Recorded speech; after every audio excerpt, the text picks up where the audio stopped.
वंचितों, गरीबों के मसीहा, संविधान निर्माता, नारी मुक्तिदाता परम पूज्य बाबा साहब, मानव कांशीराम साहब तथा बहुजन समाज में जन्मे सभी महापुरुषों को नमन करते हुए यहाँ पर बैठे हुए डॉक्टर B.R. अम्बेडकर नगर जागृत संस्था रजिस्टर्ड कोटमंगल सिंह लुधियाना के सभी पदाधिकारीगण और बहुजन समाज पार्टी के बहुत ही होनहार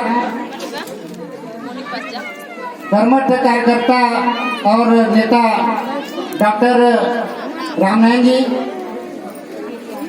तथा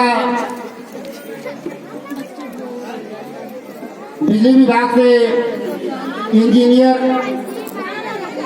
मान्यवर वरिंदर सिंह जी मंच पे मौजूद हैं तथा माताएं बहनें बच्चों, आज हम लोग जो है गुरु रविदास जी की 646वीं जयंती हर वर्ष की भांति इस वर्ष भी बड़े ही धूमधाम से मना रहे हैं।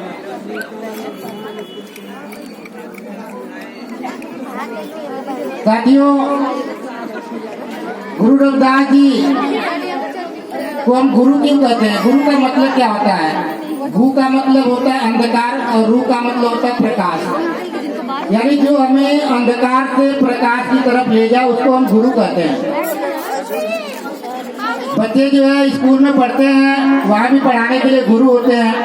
बच्चा जब स्कूल में जाता है तो बच्चा एक अंधकार में जीवन में जी रहा होता है जिसको कुछ नहीं पता होता है, और गुरु जो होता है उस बच्चे के जीवन में एक टार्च के जैसे अंधेरे में आप कहीं जाएंगे आपको कुछ नहीं दिखाई देगा और वहीं पे टार्च जला दिया जाए तो रोशनी हो जाएगी, बड़े आराम से जा सकते हैं। वैसे ही गुरु का काम होता है जिंदगी में। गुरु क्या करता है? एक टार्च का काम करता है, रोशनी देने का काम करता है, और उस रोशनी के सहारे आपका बच्चा, हमारा बच्चा एक दिन IAS, PCS, डॉक्टर, इंजीनियर, जज, कलेक्टर ये सारा बनता है उसी गुरु के छत्र छाया में। इसलिए जो है गुरु का जो दर्जा होता है वो सबसे ऊपर होता है। तो साथियों, जो है आज हमारे समाज में शिक्षा की बहुत बड़ी कमी है। हमारा समाज जो है बच्चों को 10वीं 12वीं तक बड़े मुश्किल से पढ़ा तो लेता है, लेकिन उसके आगे की जो पढ़ाई होती है वो नहीं करा पाता है, क्योंकि जो है हमारी जो सोच है वो बहुत छोटी है। क्योंकि किसी ने लिखा है कि छोटी सोच और पैर में मोच ये जिंदगी में जो आगे नहीं बढ़ने देती है। इसलिए हमें अपनी सोच को ऊपर तक ले जाना पड़ेगा, सोच को बदलना पड़ेगा।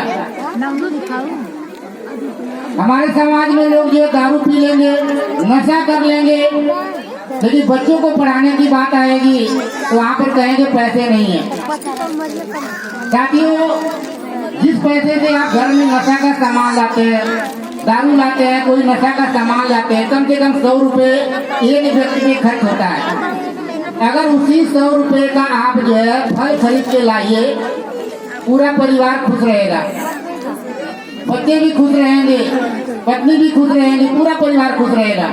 तो हमें अपने समाज को जो बदलने की जरूरत है, अपनी मानसिक स्थिति को बदलने की जरूरत है। जब तक हम अपनी सोच को नहीं बदलेंगे, यहाँ पर आकर जयंती मनाने से कोई फर्क नहीं पड़ने वाला है। अपने सोच में बदलाव लाने की जरूरत है। और अपना समाज इस अशिक्षा के कारण जो है अंधविश्वास के चक्कर में पड़ा रहता है। देखते हैं कि आजकल बाबाओं की संख्या बहुत ज्यादा बढ़ गई है, तो उसमें बाबाओं की भी गलती नहीं है, क्योंकि अपना समाज है अशिक्षित और उस बाबाओं के पास जाता है, क्योंकि बाबा किसी के घर पे नहीं आते हैं बुलाने के लिए। और वहाँ पर जो है लोग जो है जाकर देखते हैं, ज्यादातर भूत प्रेत का साया जो है औरतों पे, लड़कियों पे ज्यादा देखने को मिलता है। ताकि ये भूत प्रेत कहाँ से होता है? भूत प्रेत कुछ होता नहीं है। और सही मायने में देखा जाए तो ये भूत प्रेत के चक्कर में हमारा समाज बर्बाद हो रहा है और ये बाबा लोग उसका फायदा उठाते हैं।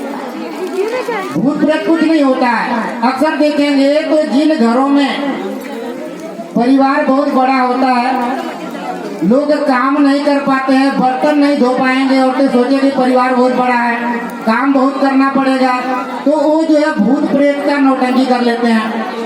ये रीजन होता है औरतों में, इसीलिए भूत प्रेत ज्यादा पाया जाता है। और अक्सर जो कुछ लड़कियां होती हैं जो कुछ ऐसी बातों को जो अपने परिवार में बता नहीं सकती हैं, वो बिल्कुल बुझी सी रहेंगी, तो घर वाले कहेंगे कि इसको लग रहा है किसी भूत प्रेत का साया पड़ा हुआ है।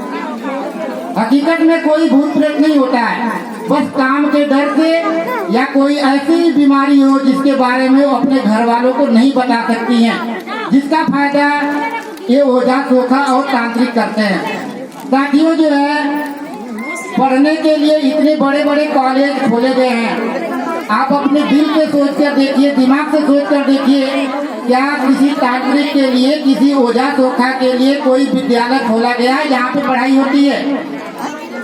वो हमारे नासमझी का फायदा उठाते हैं। इसलिए हम अपनी गाड़ी कमाई को, अपनी मेहनत की कमाई को जो हम वहाँ पे जाके बर्बाद करते हैं, उसको अपने बच्चों को पढ़ाने में लगाइए। और जब बच्चे पढ़ेंगे, आपके जज, कलेक्टर, इंजीनियर बनेंगे, तो आने वाली जो पीढ़ी होगी वो सब सुधर जाएगी। इसलिए अंधविश्वास के चक्कर में नहीं पड़ना चाहिए। अंधविश्वास का मतलब ये होता है आंख बंद करके किसी बात पर विश्वास कर लेना। अगर आप आंख बंद करके किसी बात पर विश्वास कर लेना